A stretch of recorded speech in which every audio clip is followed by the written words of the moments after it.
Buenas tardes, Guillermo Pérez. Buenas tardes, Juan Elías Pérez Bey. Buenas Ya tardes. ya se encuentran al aire, se pueden activar el micrófono y el video. Muy bien, acá estamos. Bienvenidos a esta nueva edición de FIWIC. Pueden arrancar cuando quieran. Buenas tardes, ¿cómo están? Soy Juan Pérez Bay, soy socio del Grupo GNP, soy además presidente de IdeaPyme. Tengo a mi cargo toda la división de Outsourcing y Transfer Pricing dentro del Grupo GNP y les cuento rápidamente que GNP es una firma tributaria relativamente joven y nos dedicamos fundamentalmente a asesorar a nuestros clientes con un fuerte foco en estrategia fiscal. Y de eso venimos a hablar hoy. Les presento a quien tengo aquí al lado mío, a Guillermo Pérez, que es presidente y CEO del Grupo GNP.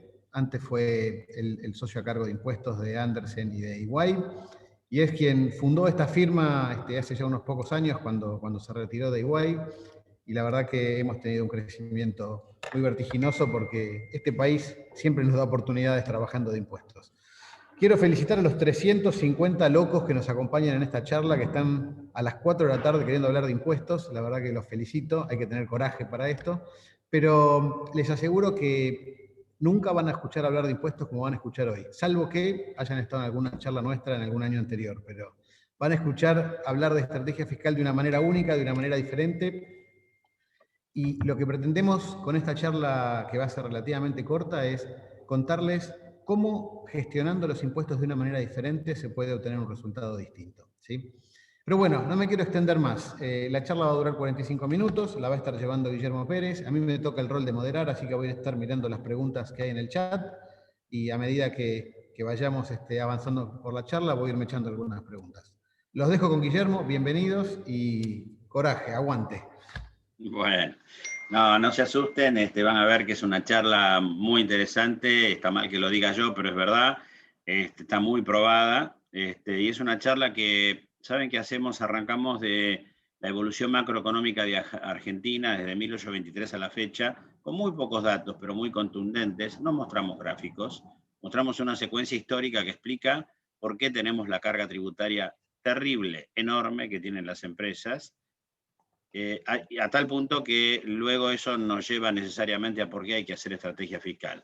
¿Por qué decimos estrategia fiscal y no decimos planificación fiscal? Porque para hacer planificación fiscal, con Juan Elías, conmigo, con Sebastián Mancuso, otro de los socios que no sé si estará por ahí escuchando, gerentes, etcétera, la podemos hacer solos. Para estrategia fiscal necesitamos a los agentes económicos de la compañía, a los funcionarios de la compañía, de cada sector, del área de ventas, del área de marketing, del área de recursos humanos, financiera, de producción, etcétera, porque cuando ustedes están haciendo negocios, si nosotros nos enteramos a tiempo, es cuando nosotros podemos modificar el negocio, generar innovación, generar soluciones, generar ideas, cambiar el negocio, y al cambiar el negocio cambiamos el impacto fiscal. Por eso decimos que el área fiscal es un área netamente controlable. Sepan, esto está en el curso, pero sepan que ustedes trabajan 8 meses y medio para los impuestos y 3 meses y medio para ustedes. Si ustedes agarran su balance, le desagregan la carga impositiva y la previsional, van a ver que eso es casi el doble que la utilidad neta que les queda, después de considerar la carga previsional y todos los impuestos que están en el cuadro de resultados. Entonces es inexplicable muchas veces que el empresario argentino, no los 355 que están acá, que por estar acá claramente se preocupan, es un chiste, pero bueno, ojalá que así sea, muchas veces no saben o no le aplican los recursos que le deben aplicar al aspecto fiscal de sus compañías, y aplican un montón de recursos a otros aspectos, y todo lo que aplican es para ganar una determinada suma, de las cuales 2/3 partes se la lleva el fisco. ¿Cómo puede ser que después no le apliquen recursos al área fiscal? Es por eso que la charla se llama Estrategia Fiscal Inteligente, administrando con éxito la carga fiscal. Voy a compartir un slide. Entiendo que tenemos 45 minutos. ¿Puede ser, Juan Elías? Tenemos 45 minutos, preguntas incluidas. A la pucha. Bueno, vamos a tratar de ir a 1000. Bueno, vamos a analizar causas macro y micro que provocan la carga tributaria empresaria. Y hay que concebir el área tributaria como una unidad de negocios, ¿sí? No como una carga. Eso significa que tenemos un rol dentro de nuestras compañías que es optimizar esa carga tributaria, o sea, bajarla, mejorando la rentabilidad empresaria, potenciar el negocio de esa manera y reducir la exposición a la inflación. O sea, si mejoramos la carga tributaria, claramente aumenta la utilidad empresaria. Vamos a empezar con la parte macro. En 193 años de historia, esto es hasta antes de la pandemia, Argentina vivió 27 crisis, una cada 4 años. Así que si sumamos la de la pandemia son 28 y probablemente me dé 3,9 o 3,8. Argentina en los últimos 40 años vivió 17 años recesivos, solamente atrás de Libia. Libia vivió 19, Libia vive siempre en guerra, así que Latinoamérica tuvo un promedio de 5. Hace 10 años que estamos en esta inflación. No crecemos y tenemos inflación. El PBI per cápita en estos últimos 10 años cayó 10,5%. O sea, acá lo vamos a mostrar apolíticamente, ¿no? Tanto el gobierno anterior como el anterior del anterior, en los últimos 10 años no creció la Argentina, cayó el PBI, y las exportaciones tampoco crecieron en ese mismo periodo. Así que es un problema estructural de Argentina más que un problema de gobiernos. Esa falta de políticas fiscales, esa falta de proyecto de país, hizo que Argentina fuera altamente inestable y que tuviera alta o baja competitividad. Hay un índice global del Foro Económico Mundial que dice que si ven abajo de todo, estamos en el puesto 139 de 141 naciones en competitividad. Esto ha tenido un impacto social muy, muy grande. Cuando yo empecé a trabajar en los años 70, había 3 pobres de cada 100.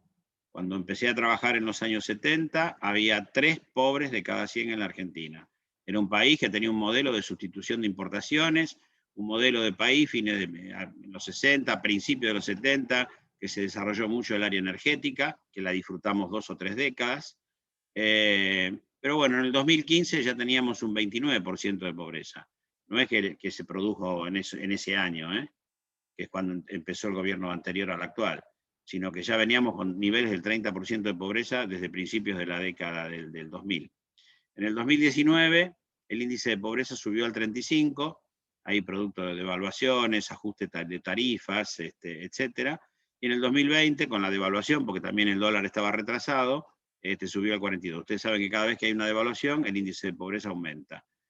Un dato no menor es que el sector privado, autónomos, empleados en relación de dependencia, son nada más que 9, hasta pandemia esto, son nada más que 9 millones de personas. Esas 9 millones de personas sostienen a 47 millones de habitantes, de los cuales 21 millones son empleos públicos, jubilaciones y subsidios. Antes de la pandemia, con la pandemia están en 27, 30 millones. O sea, es una pirámide invertida, que está apoyada en la punta de la pirámide, para abajo, imagínensela así, no como las pirámides de Egipto. Obviamente se va a caer, porque no, es imposible que un país tenga una salida si son 9 millones que aportan para 47. No hay manera que tengamos una luz al final del túnel. ¿No va a haber luz? ¿Quiere decir que estamos destinados al fracaso? No. Es necesario que haya un gran consenso nacional, ponerse de acuerdo, empezar a hacer una reforma tributaria en serio y a mejorar la calidad y la cantidad del gasto.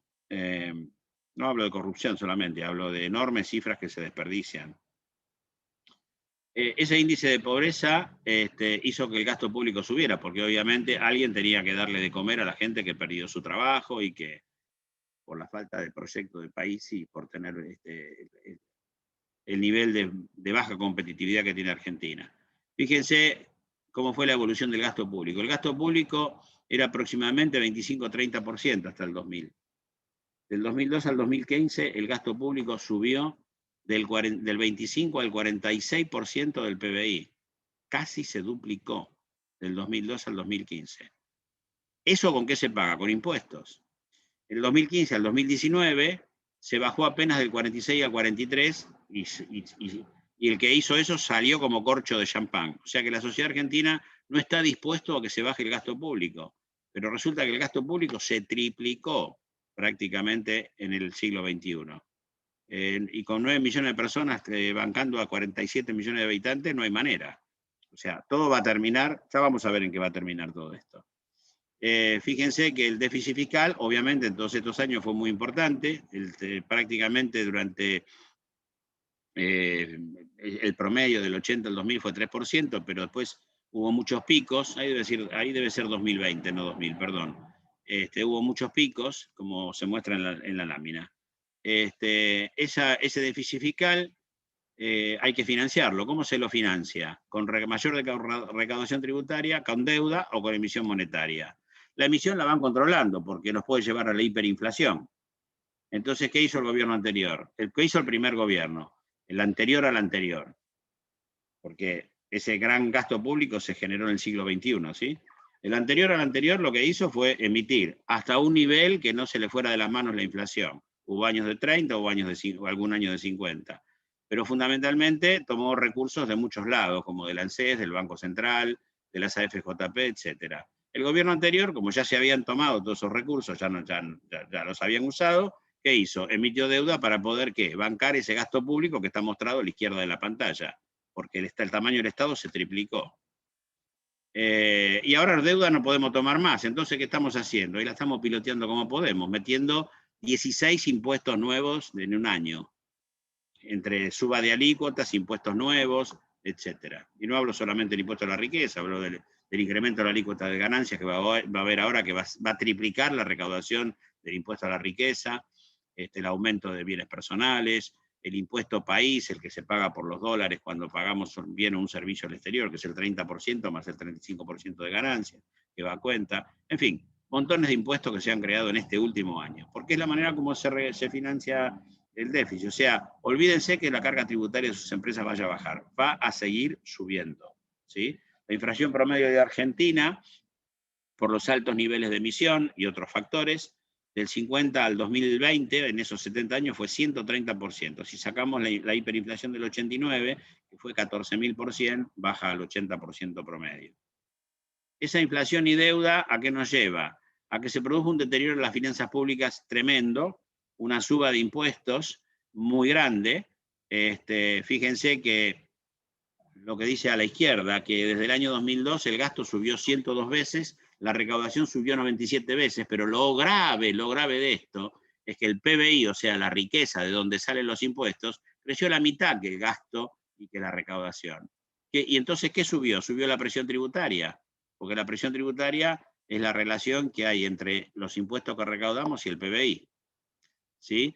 Entonces, esa presión tributaria, fíjense que en los años 2012 era del 18%, en el 2015 del 31%, en el 2019 bajó al 28%, y ahora en el 2020 está en el 30,5%. Esto a nivel nacional y provincial, no agrego municipal, porque si agregamos todo eso, estamos arriba del 40% de presión tributaria, una de las presiones tributarias más altas del mundo. Pero claro, en Argentina tenemos una evasión tributaria de un 40%, ¿ven? Estados Unidos 9%, Europa entre el 20 y 25%, Latinoamérica, República Argentina, 40%. Quiere decir que los que estamos acá somos 10, y 6 pagan impuestos, y 4, perdón, sí, digo bien, 6 pagan impuestos y 4 no pagan impuestos. El problema que estamos teniendo es que la presión tributaria no es del 30%, la presión tributaria es más del 50%. Pues yo agarro 30, divido 0.6, que somos los que pagamos impuestos, y da que los que estamos adentro del corralito, tenemos una presión tributaria más del 50%. En definitiva, en las empresas, como les dije al principio, 2/3 de su utilidad se destina al pago de impuestos y cargas sociales. Piensen ustedes cuántos recursos le están poniendo ustedes a administrar esa situación. O sea, ustedes tienen una empresa con 1000 empleados para vender, comprar, producir, etcétera, para ganar 100. Bueno, 67 se los lleva la carga previsional impositiva. ¿Cuántos recursos ponen para generar los 100 y cuántos recursos ponen para cuidar los 67, suponiendo que sea un gasto gerenciable, como se los vamos a demostrar en esta charla? Y como dije antes, en forma temporal, toda empresa trabaja de enero a agosto para el Estado. Fíjense, esto es el cuadro de resultados de una empresa de consumo masivo. Tienen las ventas, menos las materias primas, da un margen bruto de 24, menos los gastos comerciales de administración, una ganancia antes de impuesto a las ganancias de 8,5, le restamos el impuesto a las ganancias, utilidad neta 5,50. ¿Qué hicimos acá? Desagregamos la carga tributaria y previsional, nos da 9. 9 respecto a 5,50, que es la utilidad neta en este caso, nos da un 164%.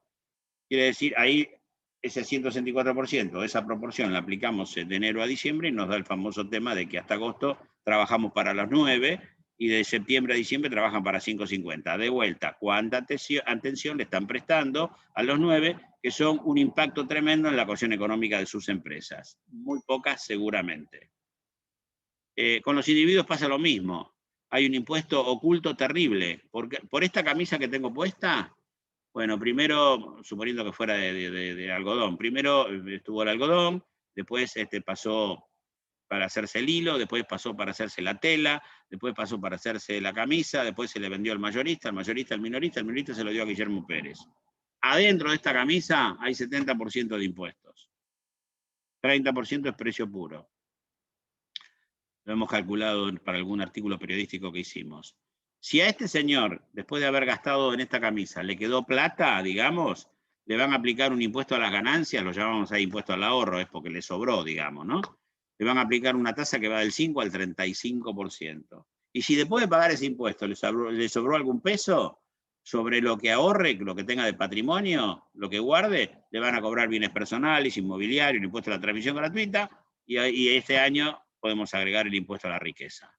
Así que realmente vivir en Argentina, desde el punto de vista fiscal, es casi una odisea. Tenemos una elevada presión tributaria que asfixia la actividad privada, no hay ninguna duda de eso. El Banco Mundial dice que somos el país con más presión tributaria del mundo. La presión tributaria nacional y provincial es del 28%, y sobre la economía formal, que somos 6 de cada 10 que pagamos impuestos, más del 50%.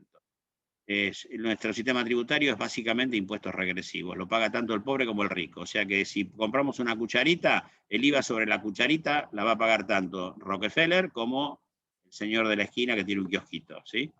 Con todo respeto para el señor de la esquina. Lo mismo sucede con las retenciones a la exportación, impuestos a los débitos, ingresos brutos, seguridad social. Son todos impuestos que no tienen en cuenta la capacidad contributiva de la persona. Se cobran igual, gane o pierda el individuo. Horrible como sistema tributario. Nuestro sistema tributario se usó básicamente para sostener el constante crecimiento del gasto público de baja calidad que tiene la Argentina.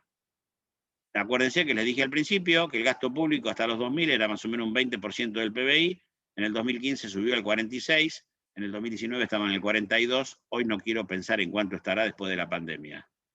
Se perjudicó de esa manera el consumo, porque se distribuyó siempre más de lo que se produce.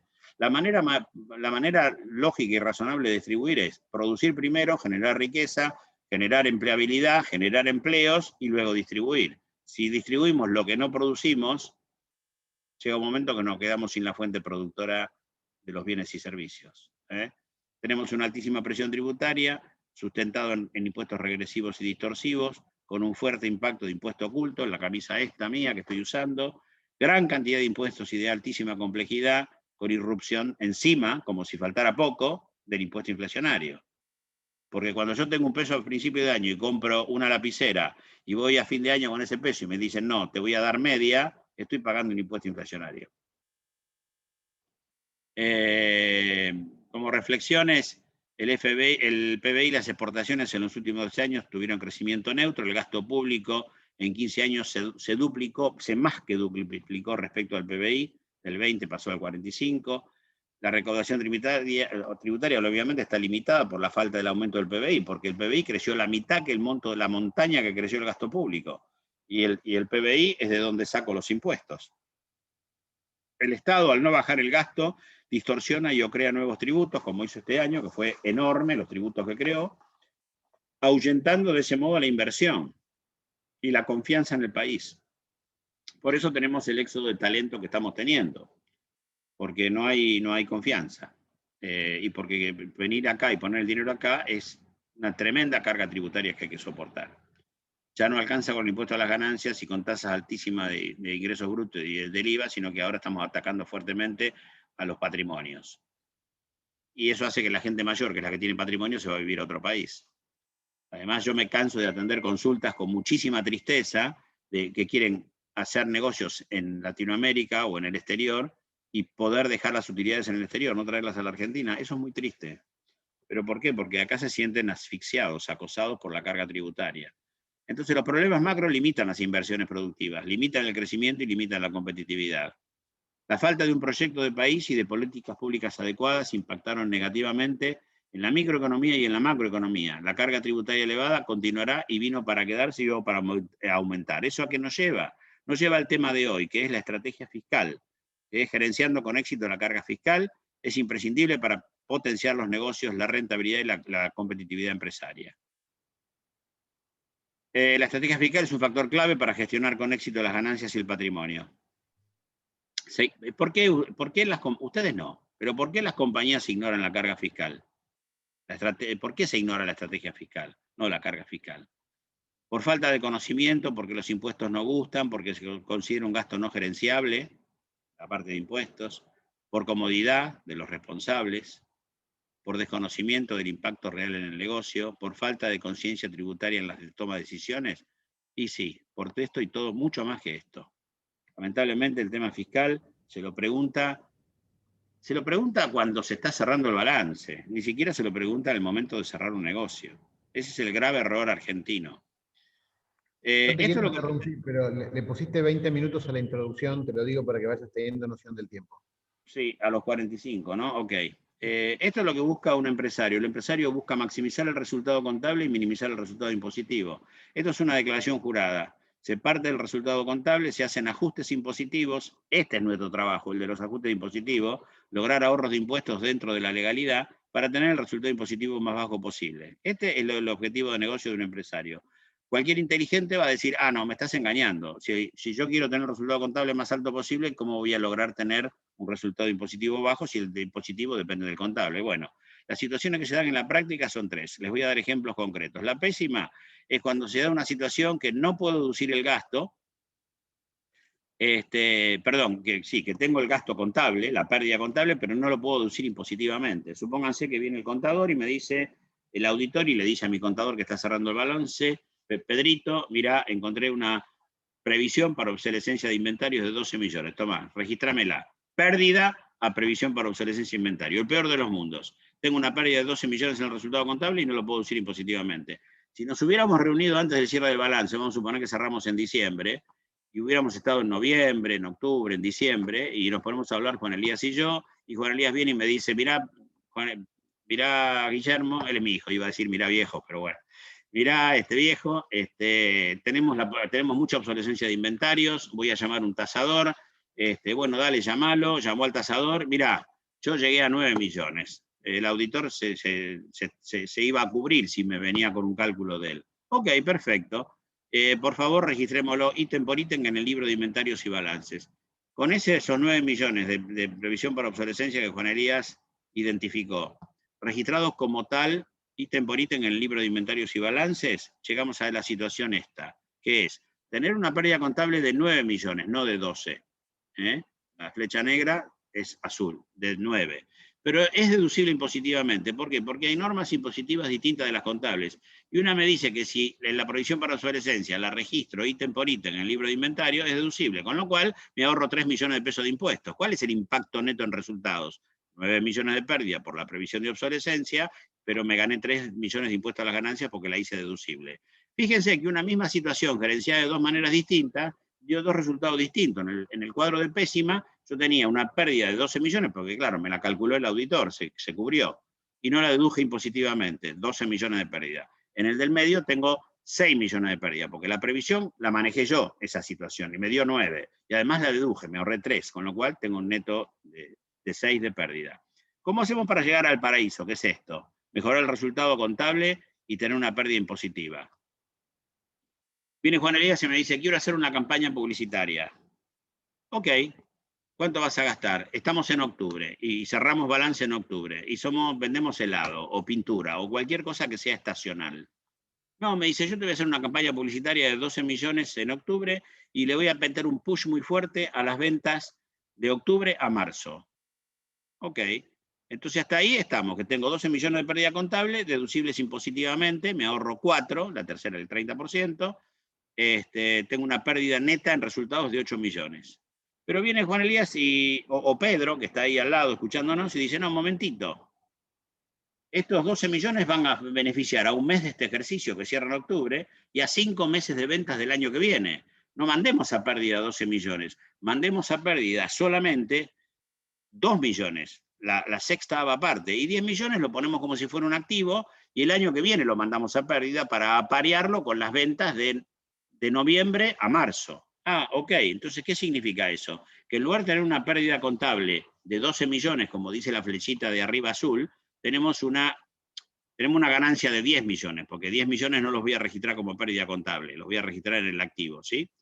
Y esos 12 millones, ¿los puedo deducir o no? Porque contablemente solamente tengo 2 millones en el cuadro de resultados. Sí, los voy a poder deducir. ¿Por qué? Porque los criterios impositivos son distintos de los contables. Impositivamente, un gasto se deduce cuando se devenga. ¿Cuándo se devenga? Cuando Juan Elías hizo la publicidad en octubre. Por lo tanto, yo voy a deducir esos 12 millones. Al deducirlos, me ahorro 4 de impuestos.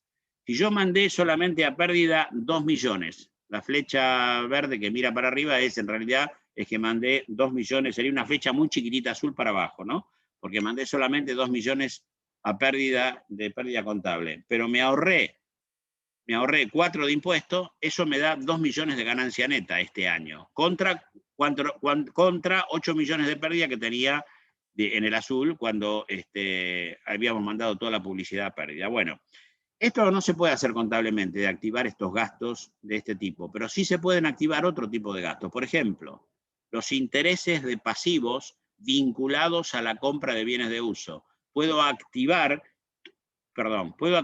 todos los intereses, por eso muestro la flechita verde, puedo activar todos los intereses en el activo fijo contablemente, pero impositivamente los mando a pérdida. ¿Por qué? Porque los intereses se mandan a pérdida impositivamente a medida que se devengan. ¿Okay? Eso que me permite no tener la pérdida contable, pero tengo la pérdida impositiva, la flecha que mira para abajo. Lo mismo pasa con los gastos de investigación y desarrollo, con los gastos preoperativos, con los gastos de organización y muchas otras cosas más. La estrategia fiscal necesita decisión política, implementación e involucramiento de la dirección. Planificar con enfoque de negocios, una metodología de trabajo eficaz e instalar la conciencia tributaria en la organización. La implementación efectiva es absolutamente prioritaria. Bien, estos son 3 elementos muy importantes que no los puse detallados acá, los tengo acá en otra PC para ganar tiempo.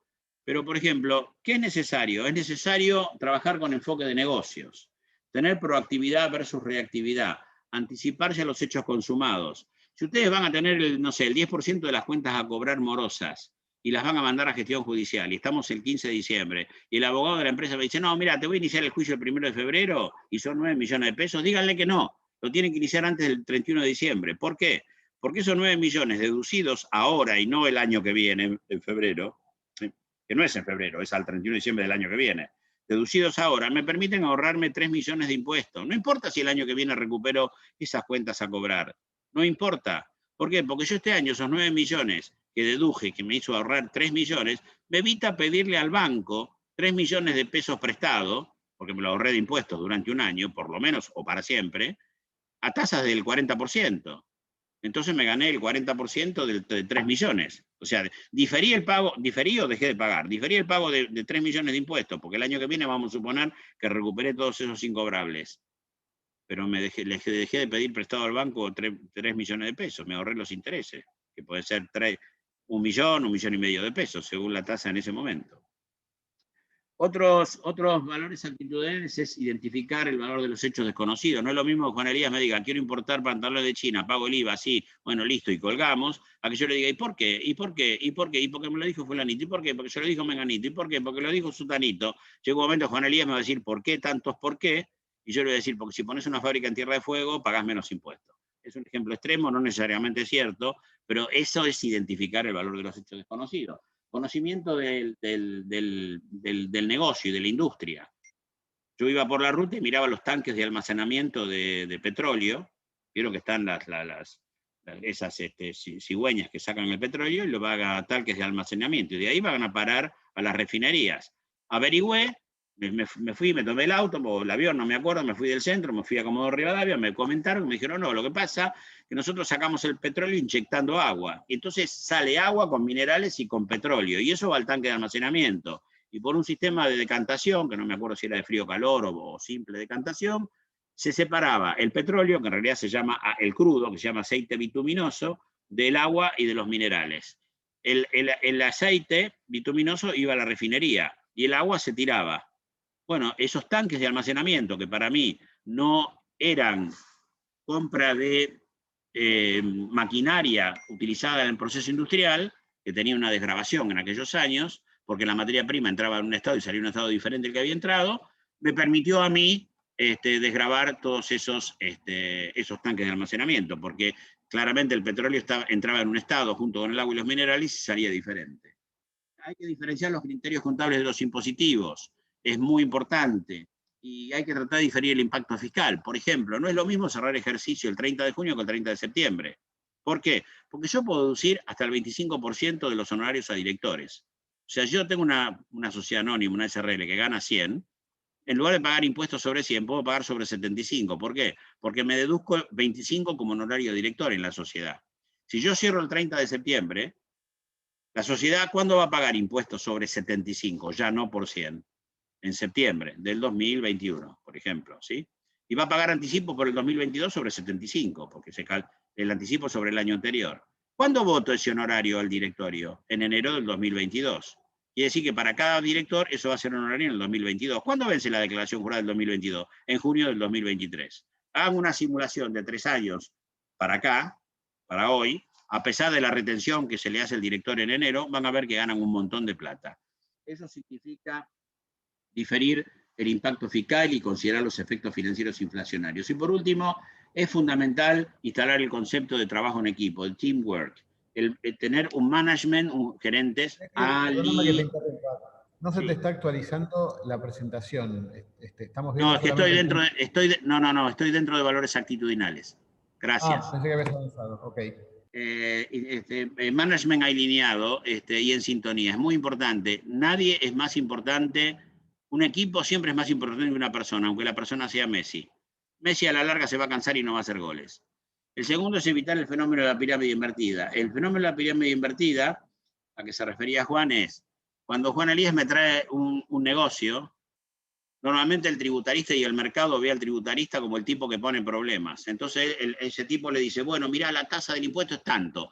Y para decir eso se basa en un análisis, se basa en búsqueda de antecedentes, que se basan en un análisis y en una conclusión. Hay que invertir la pirámide. Cuando Juan Elías viene con el negocio, lo que está buscando Juan Elías es una solución. Si el negocio que me plantea tiene mucho impacto fiscal, le tengo que cambiar el negocio. Si él quiere construir una planta y esa planta se va a amortizar en 50 años a razón del 2% anual, el 2% en el año 2070 va a ser nada.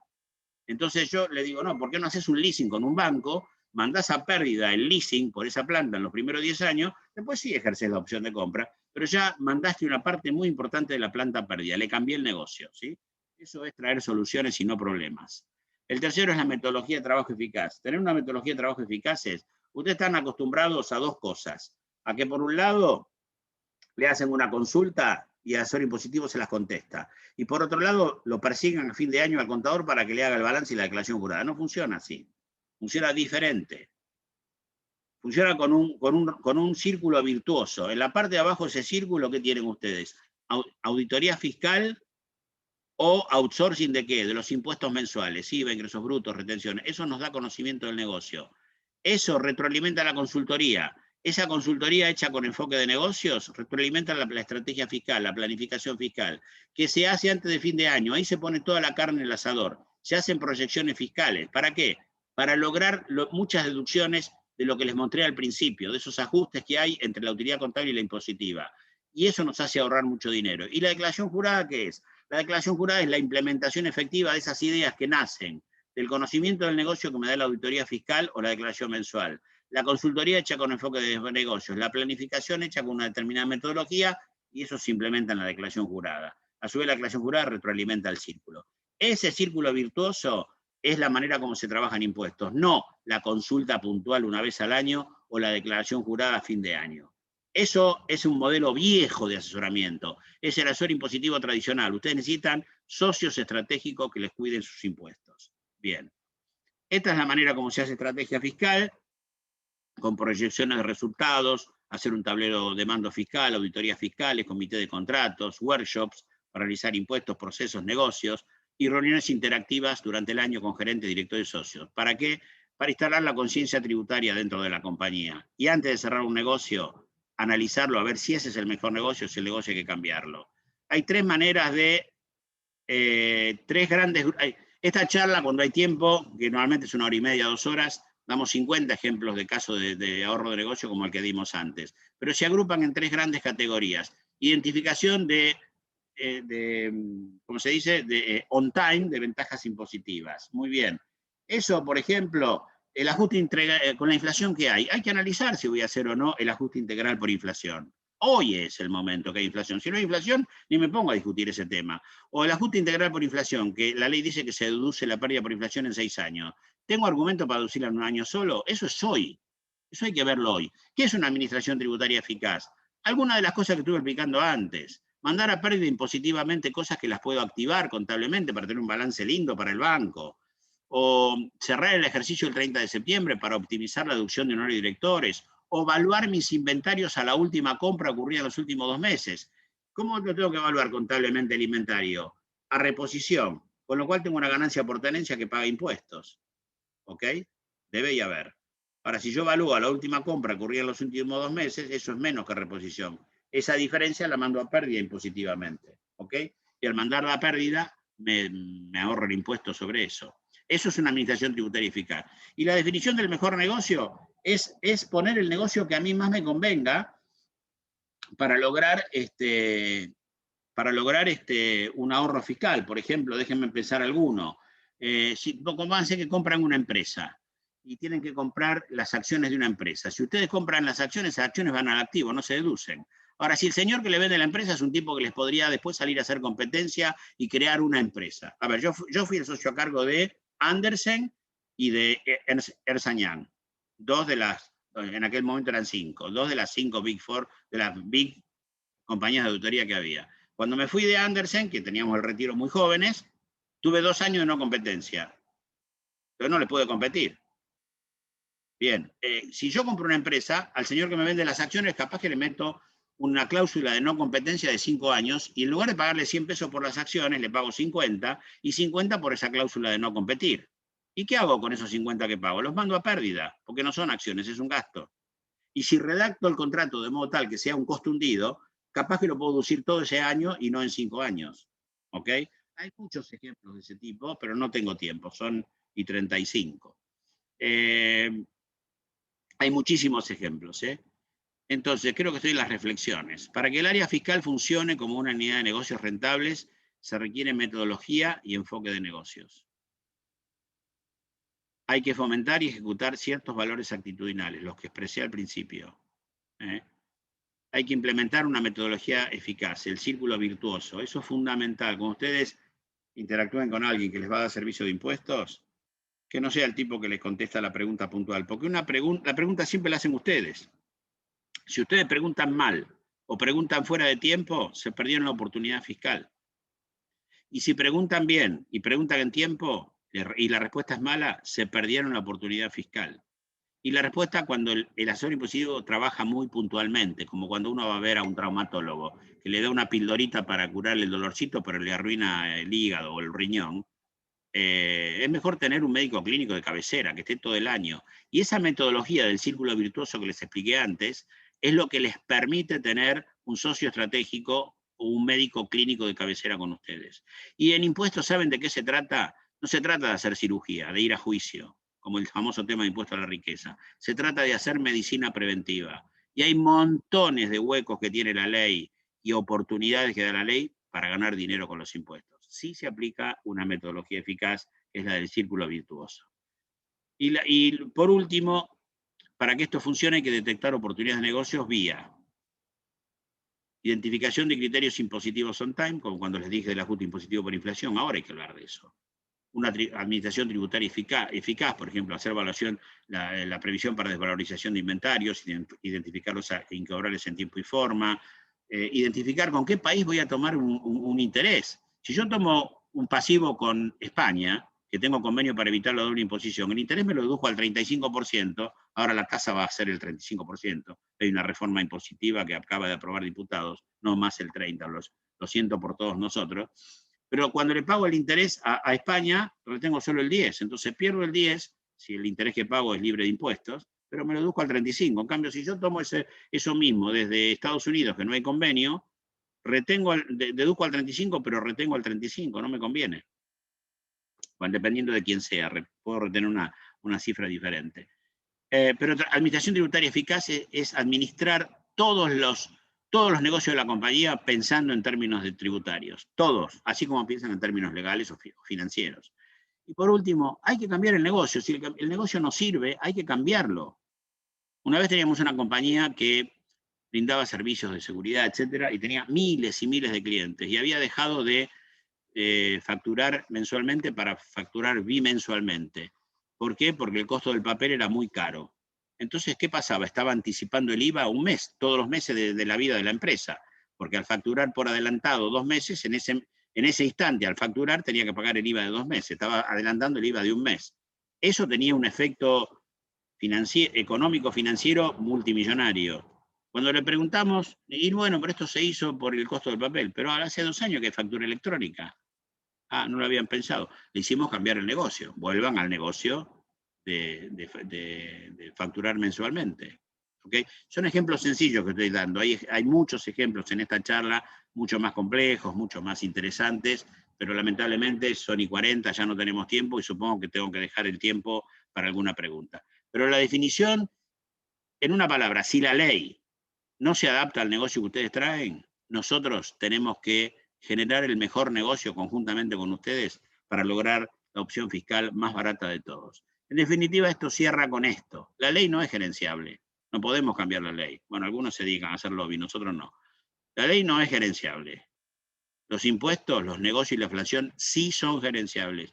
Los empresarios, por culpa de los contadores, donde el 98% de los estudiantes de ciencia económica no les gusta impuestos, después tienen que interactuar con ustedes, como no les gustó impuestos, o no la estudiaron, o si la estudiaron se sacaron el chip de los malos recuerdos, pero después tienen que interactuar con ustedes. ¿Cómo hacen para darle sabiduría desde la posición de ellos que nunca les gustó impuestos? Ese es uno de los grandes problemas que tiene la Argentina. La culpa no es del empresario que no le da tiempo a los impuestos, es muchas veces de mi profesión que no lo concientiza al empresario a que antes de tomar una decisión tiene que tener en cuenta el impacto fiscal. A esta altura de mi vida, hace muchos años que yo doy estas charlas para generar conciencia tributaria en el empresariado argentino. Si en algún momento quieren alguna pregunta o lo que sea, ahí tienen ahí abajo de todo está nuestra página web y con gusto podemos contestar todo lo que ustedes puedan necesitar. Bueno, antes que nada quiero agradecerle a todos. No me escuche, Guillermo, un segundo, porque si no te vas a agrandar, pero tenés una cantidad de mensajes de felicitaciones y agradecimiento y reconocimiento por esta charla, pero vos no escuches. Yo les agradezco a todos por sus comentarios. La verdad que vienen muy bien y nos alientan a seguir con estas charlas que de alguna manera también son instructivas para toda la comunidad, ¿no? Creo que son buenas para toda la comunidad de negocios. No hay muchas preguntas, me parece que dejaste a todo el mundo con la boca abierta. Está claro que la charla le abrió los ojos a mucha gente porque hay muchos comentarios muy positivos. Tengo una sola pregunta por ahora, me gustaría que la contestes brevemente y después tengo un par de minutos más que acabamos de negociar con la administración y con la operación de FIWIC, así que tenemos unos minutos más donde me gustaría que los aproveches para contar algunos de esos ejemplos, de los más de 50 ejemplos que tenemos siempre en esta charla y que esta vez no pudiste contar por la falta de tiempo. Pero antes de meterte en un ejemplo, acá nos hacen una pregunta, Diego pregunta si podemos estimar que el costo fiscal de una empresa es aproximadamente el 50% de las ventas, ¿sí? Obviamente entiendo que esto depende mucho de la industria, depende mucho del negocio, depende de la actividad y depende de la jurisdicción en la que esté, pero ¿qué le podrías contestar a Diego?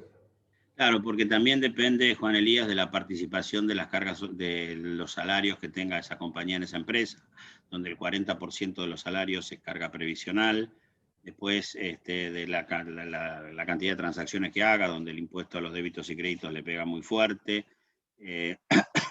Hay muchísimos impactos. Yo no sé si decir el 50% de las ventas, pero sí sabemos claramente que se lleva 2/3 partes de la utilidad. Y ya con eso es para que ustedes piensen seriamente cómo gerenciar los impuestos de su compañía. No pueden dejarlo como ser. Miren, los impuestos, está el director general de Administración y Finanzas, está el director, el gerente de administración, está el jefe de contaduría, está y está el de Sánchez, el que hace los impuestos. Y de ese tipo depende todo. ¿Y quién lo controla? Sánchez? Porque en realidad, impuestos es como saber chino. Si yo quisiera aprender a hablar en chino y traigo un profesor de chino, yo qué sé si me está enseñando chino o coreano. Bueno, digo, voy a la China, empiezo a hablar y me dicen, no, señor, se equivocó, tiene que ir a Corea a hacer negocio porque acá le enseñamos otra cosa. Entonces, yo digo, hay miles de controles. El control de calidad de los productos, cosa que está muy bien, todas tareas de marketing, de venta. ¿Y quién se ocupa de la 2/3 parte de la utilidad? Nadie. Yo creo que muchos empresarios están sentados en un polvorín y no lo saben, porque nosotros tenemos montones de ejemplos de situaciones de la teoría del pantalón corto. Estaba un señor, Pepito, pero esto es verdad, Pepito, y estaba Osvaldito, que le hacía la declaración cuando los dos eran chiquititos. Resulta que Pepito creció, hoy es un tipo multimillonario en dólares, y Osvaldito se quedó. Y un día le vinieron a ver la declaración jurada, una inspección del año 2011, y resulta que le decían que tenía patrimonio neto negativo, con lo cual la diferencia era ley penal tributaria, directamente. ¿Sabe qué hacía Osvaldito? Como este señor tenía muchas inversiones en el exterior, cuando vendía un título público que lo había comprado a 1 y lo vendía a 90 ahora, bueno, los 89 no lo ponía como diferencia de cambio exenta para que el debe de igual que en Abel. No lo ponía. Entonces, claro, nunca le alcanzaba el ingreso grabado para justificar el consumo. Entonces le achicaba patrimonio, le negreaba patrimonio, le negreaba y le bajaba el patrimonio. Hubo que rectificar 6 años directamente. Obviamente, Osvaldito se quedó chiquitito y este creció. Entonces, ustedes, el problema de las compañías, cuando son chicas, son inocentes, no tienen problema. El problema es como los seres humanos cuando son adolescentes. Cuando son adolescentes, acuérdense, sus hijos, sus nietos adolescentes, tienen un lomo grande así y una cabeza chiquitita así, porque son adolescentes, adolecen. Le creció primero el cuerpo que la cabeza. Las empresas medianas les pasa eso. El cuerpo así, ¿qué es? La producción, la tecnología, el sector ventas. ¿Qué es así? La parte de administración y finanzas e impuestos. Y dentro de administración y finanzas e impuestos. Quiere decir que es como ir con un bólido a 300 km/h, que es la fábrica y las ventas, y cuando llegan a la curva, que sería impuestos, finanzas, o los sistemas de información contables, no tienen frenos y vuelcan. Y ahí es donde la FIP los empieza a mirar y los encuentra débiles, porque son lo suficientemente grandes para tener interés fiscal, pero lo suficientemente chicos para no tener adaptados los sistemas al volumen de operaciones que tienen. Entonces, hacer crecer la parte tecnológica y de fábrica y de venta y no hacer crecer el back office al mismo nivel que crece el resto, es casi suicida, porque quedan a merced de la FIP, quedan a merced de cualquier entidad de supervisión de este tipo de tributos, o de previsionales también, por supuesto. ¿Sí? Sí, acá Andrea nos recuerda el caso de Al Capone, que la única manera que lo agarraron para meterlo preso fue porque estaba flojo de papeles con los impuestos. Parece que lo asesoraba Osvaldito también, Al Capone, le dicen. Así es, así es. No, acá lo más importante, en este curso es difícil que haya preguntas específicas. Acá lo más importante de todo es que ustedes se lleven un mensaje. No van a aprender impuestos con esta charla. Ustedes tienen que saber que los impuestos son gerenciables, que ustedes pueden influir en el resultado económico de su negocio. Acá hay dos maneras de hacer estrategias. Una es estrategia sobre el flujo, que es lo que vieron hoy. Y otro, que lo vamos a dar el mes que viene para el Instituto Ejecutivo de Finanzas o en el ciclo de charlas de Grupo GNP. Todos los que quieran, simplemente, ¿por qué no anotás ahí o el mail o la página web, Juan Elías, en el chat? Sí, Nosotros vamos... Yo le estuve pasando, pero paso la página. Los que estén interesados, escriben si querés podés poner el mail de Isabel Correa, isabel.correa. Nosotros los anotamos y tenemos el ciclo de charlas GNP 2021, donde el año pasado hablamos para más de 7.000 personas. Gracias a eso, injustamente, pero me pusieron en la lista de los 100 empresarios más escuchados de Argentina, que si hubiera traído un coche híbrido, es fácil salir en el diario todos los días, pero hablando de impuestos, que a nadie le gusta estar ahí, la verdad que fue una alegría. ¿Pero por qué? Porque tratamos mucho de enseñarle al empresario argentino. El mes que viene vamos a hablar de estrategia patrimonial. La estrategia patrimonial es lo mismo que esto que escucharon, pero sobre el patrimonio. Ahí es legal, tributaria y financiera. Es interdisciplinaria, se necesitan saber las tres cosas. En el marco de la FIWIC, Es fundamental ese punto, otros años lo hemos dado. ¿Por qué? Porque ustedes tienen que, si ustedes van a abrir cuentas afuera, ¿no? No sé, portafolios, no pueden poner de cotitular a un hijo, lo tienen que poner de apoderado. ¿Por qué? Porque ahora hay sistema de información entre países. Van a creer que él tiene que pagar el impuesto, se lo van a reclamar a él y van a decir, no, lo pagó mi papá. Bueno, listo, que él me pague, que él pague y porque es cotitular y usted rectifica. No, si el dueño soy yo, entonces hay que poner de apoderado. Eso es legal. Financiero es saber en qué invertir y en dónde invertir, ¿no? Ayer di una charla de bitcoins, ¿sí? Y yo daba como consejo que yo invertiría en bitcoin lo que estoy dispuesto a perder. Sé que voy a ganar mucha plata con los bitcoins, pero yo pondría lo que estoy dispuesto a perder. Y hay que saber de finanzas y de impuestos un montón. En esa charla tenemos un cuadro final donde damos para todas las operaciones financieras el tratamiento en ganancias y en bienes personales. Así que si quieren en algún momento les interesa, con todo gusto, ¿sí? Nos quedan unos minutos finales y además de las 370 personas que tuvimos acá por el Zoom de la EFI Week, tenemos unas 200 más en YouTube. Y hay una pregunta en YouTube que, como recientemente estuviste hablando del tema, me gustaría darte 3-4 minutos para que puedas hablar sobre qué opinás del blanqueo de la construcción, o mejor dicho, el régimen de incentivo para inversiones inmobiliarias. Miren, lamentablemente fue tapado completamente por el impuesto a la riqueza y por otras cuestiones mediáticas. Para mí es una de las pocas medidas tributarias buenas que vimos en el último año, o en los últimos años, diría yo inclusive. ¿Por qué? Porque la verdad, lástima que se dejaron estar, porque ese blanqueo permite blanquear hasta el 10 de mayo a la tasa del 5%, hasta el 10 de junio a la tasa del 10%, hasta el 9 de julio a la tasa del 20%, sumas en pesos o en divisas. Yo lo que les recomendé, lamentablemente esas fechas no se prorrogaron, a pesar de que la resolución salió 5 o 6 días antes del 10 de mayo, que era cuando vencía la posibilidad de blanquear al 5%. Y me tapo la cara porque me vergüenza ajena, realmente. Y no lo han prorrogado todavía, que yo sepa. Ahora, muy bien. Yo les recomiendo, si quieren que ese blanqueo les salga más barato, no blanqueen pesos. Porque si hoy blanquean 100 pesos, van a pagar 10%. Ahora, 150 pesos, van a pagar 10%, 15. Ahora, si con esos 150 pesos compran un dólar, ¿cuánto van a pagar de impuesto? Ese dólar valuado al tipo comprador Banco Nación, a 90 y pico, no sé cuánto está, 95, no tengo idea, 95. O sea que ya no voy a pagar el 10%, voy a pagar el 10% de 95, me gano la brecha entre 95 y 150. Luego ese dólar lo vuelvo a vender y lo invierto en la construcción a 150. Así que ahí ya les tiré una perlita muy importante. Cuando entró a subir el blue, yo dije, ¿qué pasa? Era cuando se podía blanquear al 5. Y me puse a analizar el tema y de ahí surgió que una de las posibles causas de la suba del blue era eso, que muchos estaban blanqueando al 5 comprando esos dólares. Algunos lo desmintieron, yo creo que varios hicieron el rulo ese, salió muy publicado en Clarín, en iProfesional y en otros lados.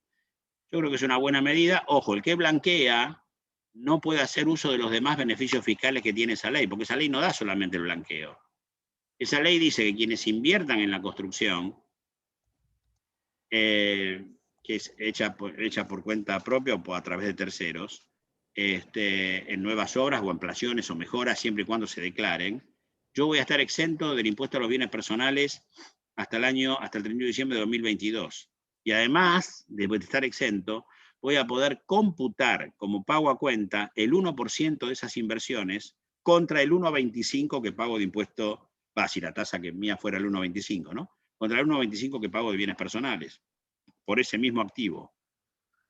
Entonces, la verdad que es para tenerlo en cuenta. Para el que le gusta el negocio de la construcción, que todavía se anima a invertir en la Argentina, porque ahí alguien me puso éxodo de talentos y de capitales. Claro, lógico. Es que el drama es ese. El capital sabe que si está acá, lo van a matar con la presión fiscal.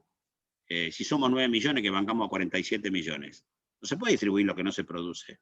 Nosotros tenemos que producir primero, crecer, dar empleabilidad, y con esa empleabilidad pagar los impuestos y con eso distribuir para ayudar a los que de verdad no tienen trabajo. Pero tenemos que generar las condiciones para que se pueda invertir en la Argentina y crecer. Si no, estamos fritos. A ver, yo cuando empecé a trabajar eran 3 pobres de cada 100. Hoy tenemos 40 pobres de cada 100, 45. Bueno, si la gente que está acá escuchando, toda gente madura, grande, sabrán a quién le vamos a echar la culpa.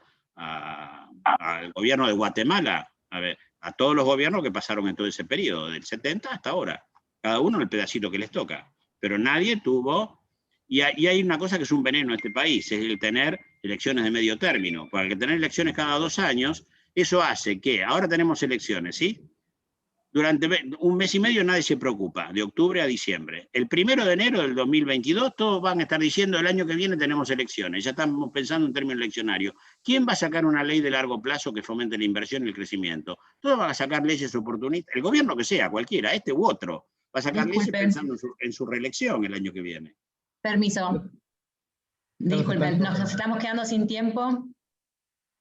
Si quieren ir cerrando, saludar, les agradecemos muchísimo su participación y la verdad, excelente los comentarios.